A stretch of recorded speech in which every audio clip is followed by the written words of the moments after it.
समस्त को शुभकामना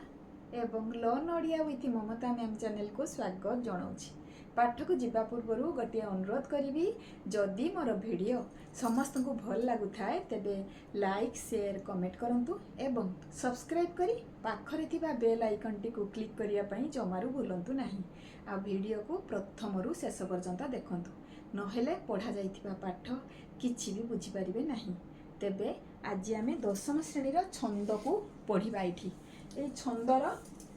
प्रथम छंद हूँ भागवत बाणी जहाँ गुजरी बोली कहुए। तो ये प्रश्न परीक्षा केमिति आसी थाए ना लक्षण उदाहरण और जतिपात सह जेकोसी गोटे छंद को बुझाओ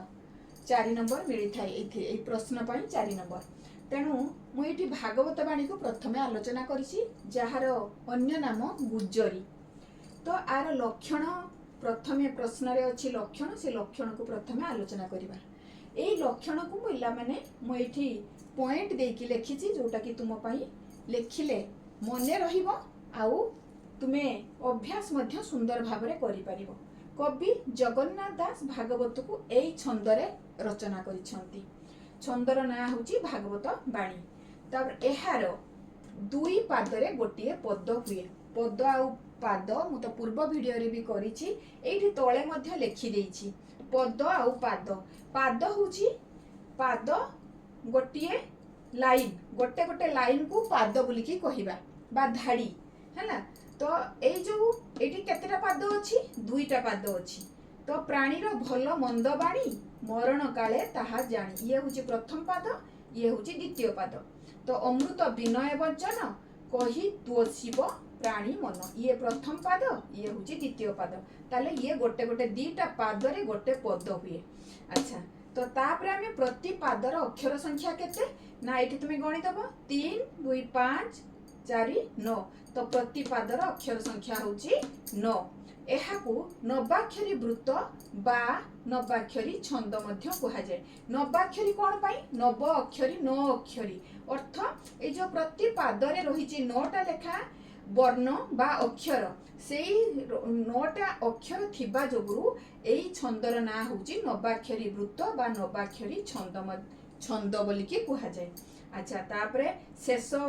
पॉइंट को जीवा एहार तृतीय पंचम शेष अक्षर उपरे जतिपात हुए बा पड़े। प्राणीर भल मंद बाणी मरण काले ताहा जानी। देखो प्राणीर मु थोर करे ताथरे प्राणीर मु थोर करी ताकू उच्चारण कली। प्राणीर भल मंद बाणी मरण काले ताहा जानी। तो जोठी जोठी ए जतिपात कौन जतिपात होची जोठी आमे जो गोटे पद को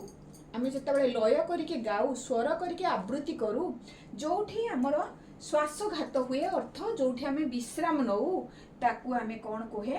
जतिपात में लिखि देछि हैला। तो ए विश्राम नेबा को एठी तळे लिखिछि छंदर नियम अनुसार आवृत्ति कला बेले प्रति पादर निर्दिष्ट अक्षर उपरे विश्राम नेबा को पड़े।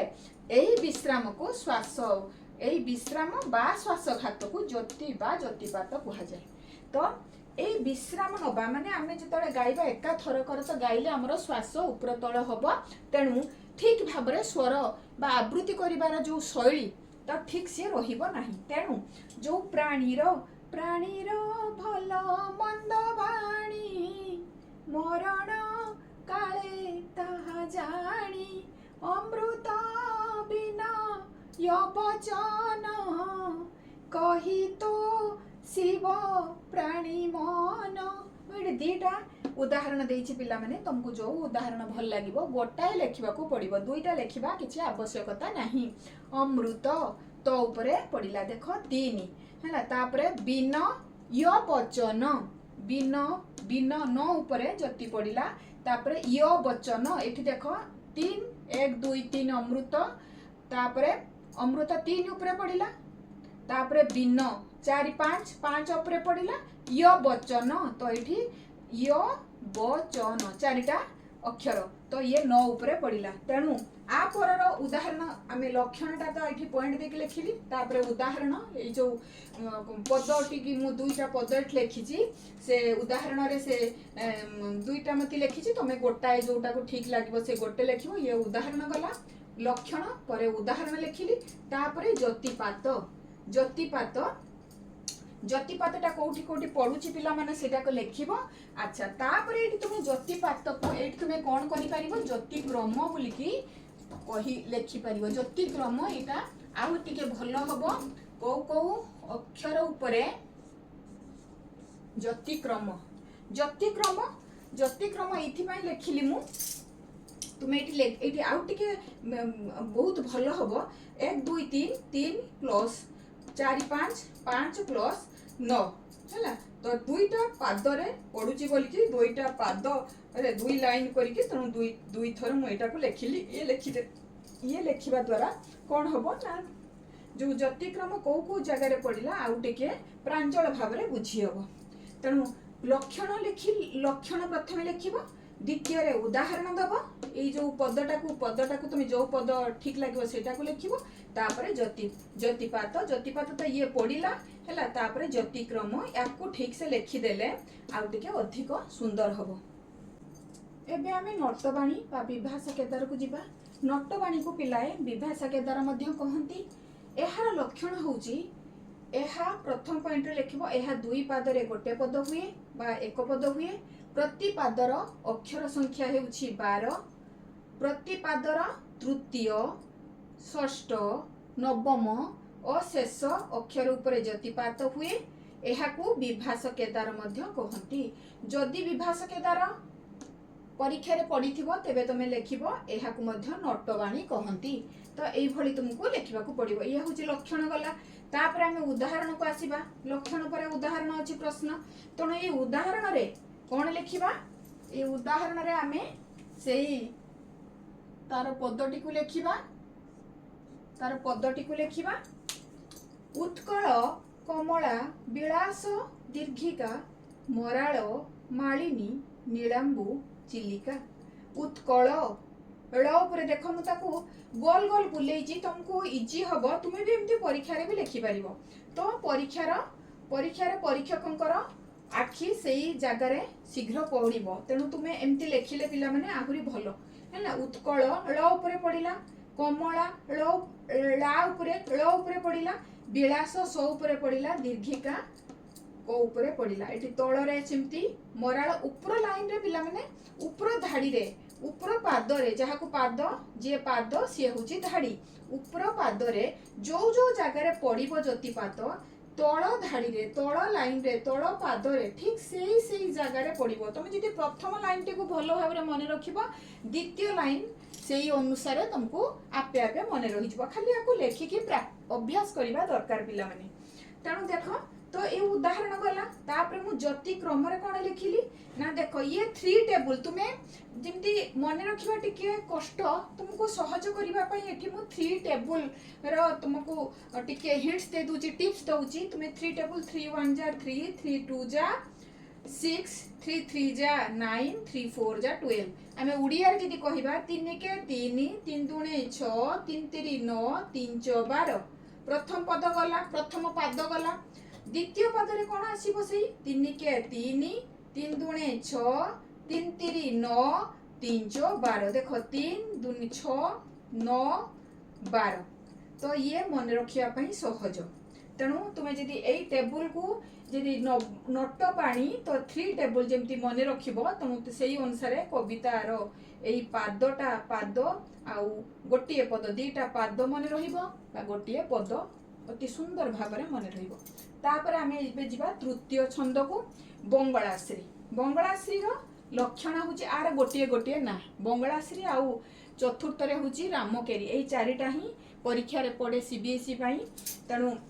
लक्षण एहार दुई पाद रे एक पद हुए एई लाइनटा तो पिला माने देखो सबु छंद रे कॉमन रहिची समान रहिची तापर केते पाद रे केते पद हुए प्रथम लाइन रे लिखिबो द्वितीय रे कोन लिखिबो तार अक्षर संख्या तृतीय रे कोन लिखिबो को को अक्षर ऊपर ज्योतिपात पडुची से तापरे तुम्हें उदाहरण दब तो ये हूँ समान जदि सेमती थी जमी नटबाणी ना जमी आमर नटबाणी कौन तो आउ गोटे एक्सट्रा हूँ कौन यहाँ दुईटी ना जेहेतु रोचे तुम्हें आउ गोटे से आउ गोटे पॉइंट रे सेटा को लिखिबो हैला तो जमीती भागवत बाणी रे सेमती आउ टिके अधिक यहाँ को किए लिखिचंती हैला तो जो जगन्नाथ दास लिखिचंती सी आउ गोटे पॉइंट रे हबो तापर तार जो दुईटा ना गुजरी बा भागवत बाणी सी आउ गोटे पॉइंट रे हबो तेणु सेठी टिके अधिका हबो नले ये रे एठी देखो ये मात्र तीनटा होउची दुई प्रति पादर अक्षर संख्या केते 20 आ प्रति पादर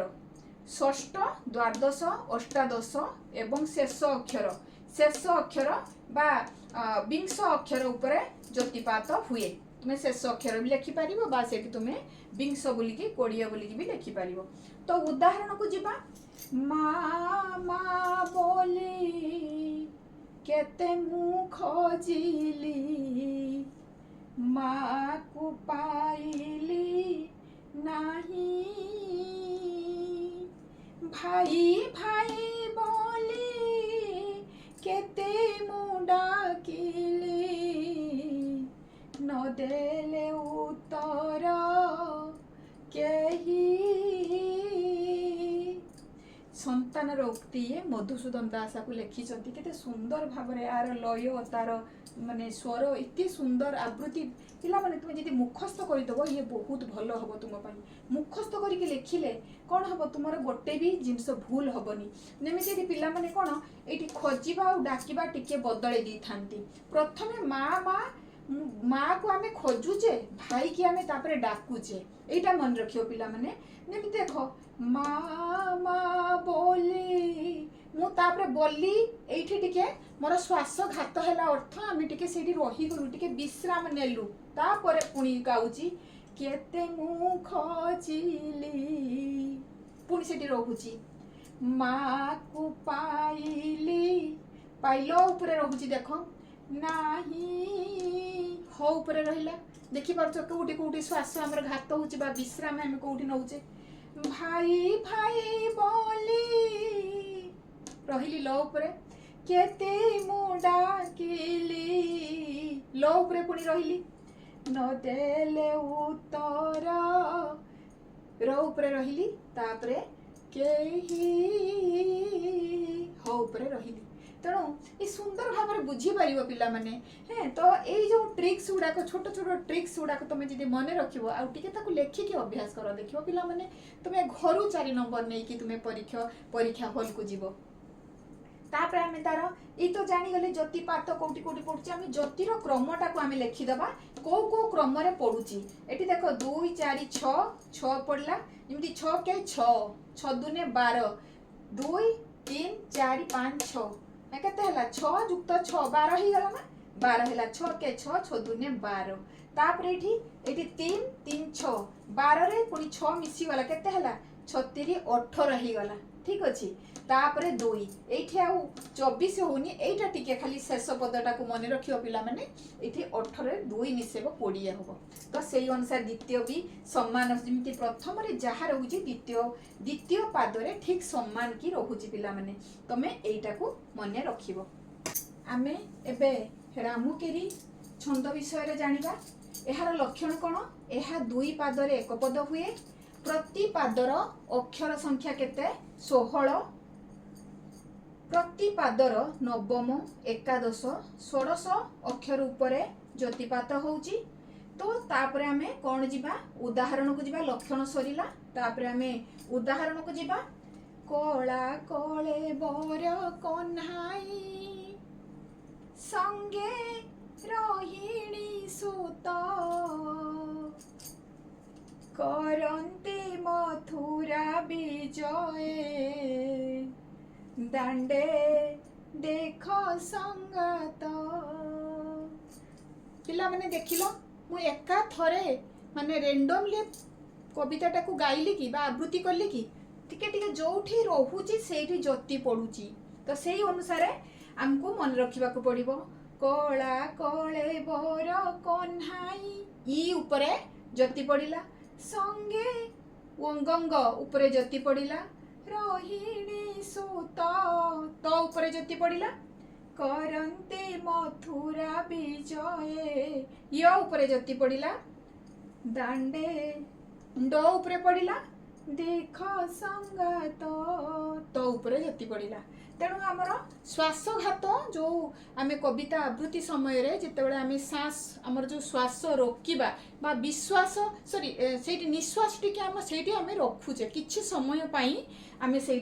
रही जाऊे टिके तापरे पुणी पर अक्षर को बा पर शब्द को आम पुणी धरुचे। ये हूँ भक्तचरण दासंकर कला कलेबर चौतीसा रु आसीची। तार जतिक्रम को जीवा 9 + 11 + 16। देख पिला माने 1 2 3 4 5 6 7 8 9 9 ऊपर 9 लिखिले तापरे 9 2 11 + 11 प्लस 11 12 13 14 15 16 16 लिखिले। तो प्रथम पादरे जहाँ लिखा मु कहितिली द्वितीय पाद समान समान देखर देख से 6 उपरे 9 उपरे पड़ी 11 उपरे पड़ी 16 उपरे पड़ी। तेणु एमती जदि आम प्रति